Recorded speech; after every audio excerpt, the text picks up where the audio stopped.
Hey, what's going on, guys? Welcome back to the channel. This is my review of episode 6, the finale of Obi-Wan Kenobi. Now, coming off the back of episode 5, we had the conclusion of Tala's arc, and her sacrifice worked because we've been allowed to spend time with her throughout the past few episodes. And we understand her motivations in defecting from the Empire and joining the path. And we cared about the decisions that Tala made. And we would have done the same thing, guys. But in that death scene, you also get an horrific death of the droid as well. Now, although we didn't really know it that well, I think we lost something by not getting to know him a little bit more and getting him involved with Star Wars fans because, you know, we love our droids, don't we, the Star Wars fans. But in the final moments, we left that at the episode where Reva seen parts of the message from Bail Organa to Obi-Wan in regarding Luke on Tatooine. What she does with this information plays out in the last episode. And I feel that we would have learnt the truth about Luke and how she would chose to protect him, which is what I said previously before in terms of her becoming good. Now, we didn't get Obi-Wan trying to reach out to Qui-Gon in the last episode, but in this episode, they pay that off as well. So we pick this up now in the last episode where Reva has arrived on Tatooine looking for Luke, and Vader at the same time pursues Kenobi and the path in his Star Destroyer. Realizing that there's no other way, Kenobi separates from the group so that the path can escape, and this leads to an epic fight between the two. Now, this is the third fight on record, with Obi-Wan winning the first fight in Revenge of the Sith in episode 3, and Darth Vader kind of winning their final fight, although it wasn't really a fight. Yes, Kenobi died, but Vader didn't kill him. Kenobi closes his eyes right before Vader swings his lightsaber at him, and in an instant, before the lightsaber would have hit him and killed him, Ben disappears and Vader's lightsaber cuts through an empty cloak. Vader prods the cloak with his boot, confused as he knows that the lightsaber didn't actually cut through Ben's body. But Ben Kenobi gave himself completely to the Force. For much of his early life, Obi-Wan was never really wanted by any master.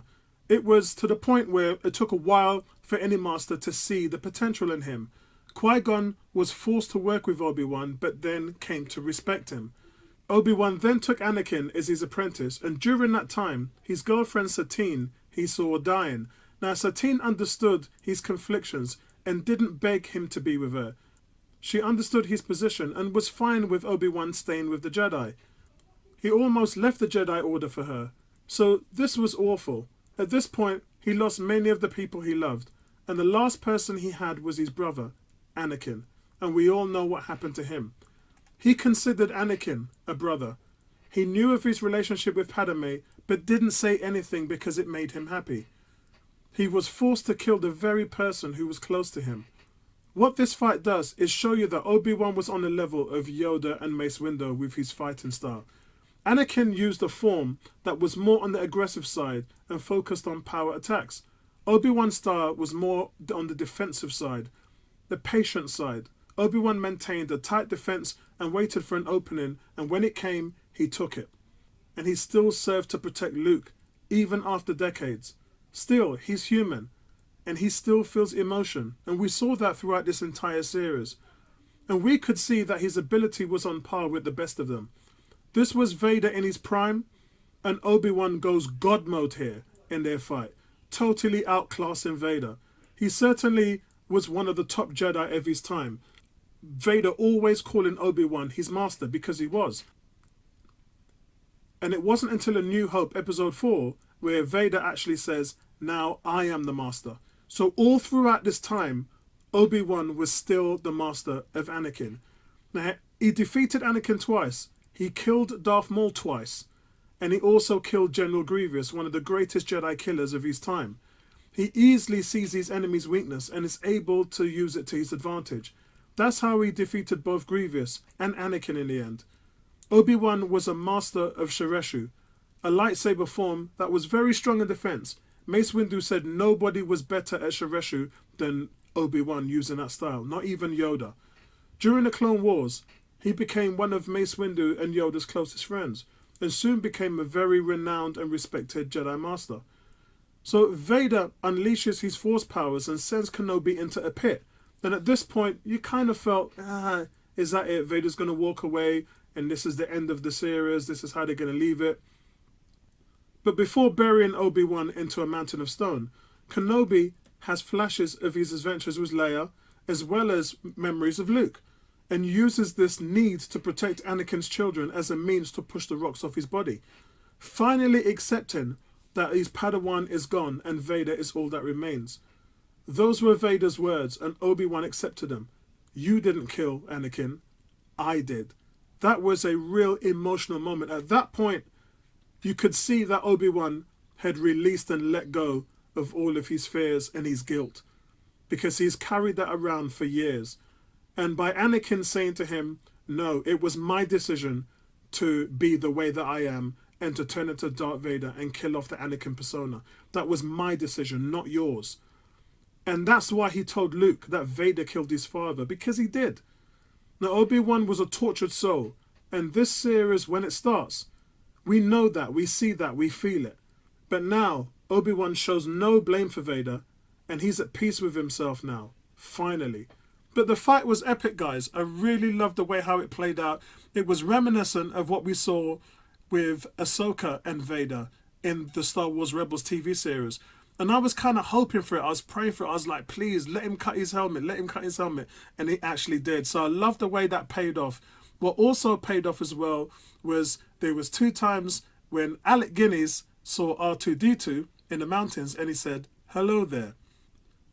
And then the second time was when Ewan McGregor's Obi-Wan Kenobi fights General Grievous and he drops down from the platform into a horde of robots and he says, hello there. So we were kind of hoping and waiting to see him use his famous catchphrase. And right at the end, when he walks up to Luke and introduces himself, thanks to Owen Lars, believing that he needed to be a part of the family, he walks up to Luke with those famous words and says, hello there. And that was really fitting. It was almost like the ending was very poetic, because we'd wanted something like that to tie up the series, and we wanted Qui-Gon. And after that scene, when he rides off into the sunset in the desert, who does he see in a silhouette as a mirage? He sees Qui-Gon. And honestly, guys, I thought that that was just so fitting. Qui-Gon saying, I've been here the whole time. It's just that we can see the fact that Obi-Wan had taken himself away from the Force, and through the last few episodes we've seen him gather that sort of connection back to the Force, which allows him to become stronger and stronger and overcome Vader and defeat Vader, and then being back at the level where we saw him connect with Qui-Gon. Now this leads us to a lot of things. This leads us now to understand that he took the time attuning himself to the Force, training and becoming much stronger. That's the reason why by the time we see Star Wars Rebels, where Darth Maul catches up with him on Tatooine, and Darth Maul learns of Luke, he learns of the child, and they have the famous last battle, the last fight. Obi-Wan just completely and utterly outclasses Darth Maul with a mad, crazy Shireshu move, and it ends his life. And you can see that Darth Maul's at peace at that point, because he's no longer a Sith. He hasn't been a Sith for a very long time. Even with Crimson Dawn, he was with that section for a very long time with the Syndicate. But when he was with Ezra, he was an old man. He was at the end of his tether, and he just wanted to know that somebody was going to be there to defeat the Emperor. The Emperor was always Darth Maul's mission, to defeat Palpatine. He hated Palpatine because Palpatine killed his brother, Savage Opress. So that's the reason why Maul was at peace when Obi-Wan killed him. So look, man, this last episode was a solid 9 out of 10. And I think it's a shame because the other previous episodes haven't been at this level. Neither was the quality, by the way. The background, the setting and the fight at the planet where Vader and Obi-Wan had their fight was absolutely brilliant. The fighting, you could see as Obi-Wan gained confidence in his style. You can see him swinging the lightsaber behind his back and just going into God mode with all them rocks. In the same way, actually, that paid off with Rey. Remember when Rey picked up all of them rocks when she was trying to remove all the rocks when the rebellion was trapped in the cave? This kind of reminded me of that, where he just controlled everything around him and went into God mode. Brilliant, absolutely brilliant. But I'm just saying that the quality of everything in this episode was just what we expected. And unfortunately, I think that's where the beginning of the episodes don't really follow through. You know, it didn't start with the quality of this. It felt cheap. But it's really good that we saw this ending towards the last few episodes. They really stepped up the quality and it kind of redeemed the series. And I really, really want to see a season 2. Because we thought going into this, we were going to see adventures on Tatooine. We were going to see what he was doing in Tatooine and how he was bonding that friendship with Luke. Because remember, Obi-Wan does know Luke. That's why Luke knew about Ben, the old hermit in the mountains. Luke knew him very well, so they had this relationship. Well, I would like to see a season 2 where that's explored and then we get to see the series that we thought we were going to see. That's not saying that this series wasn't very good. I was quite surprised with the direction they took with the rebellion and, most of all, the star of the show, Princess Leia. I wasn't expecting her to be a part of this series at all. And she was fantastic. She's one of the high points of this series. So, look, man, overall, fantastic. I can't believe they're actually going to release this as a full motion cinema event, 5.5 hours. I don't know how they're going to do it, but I do know they're going to take 2 20-minute breaks, which I think is fair enough. And if you haven't seen the Disney Plus series, guys, I would definitely go into the cinema and see this. Overall, guys, I hope you enjoyed the series, and I'll speak to you in the next one. Peace out, guys.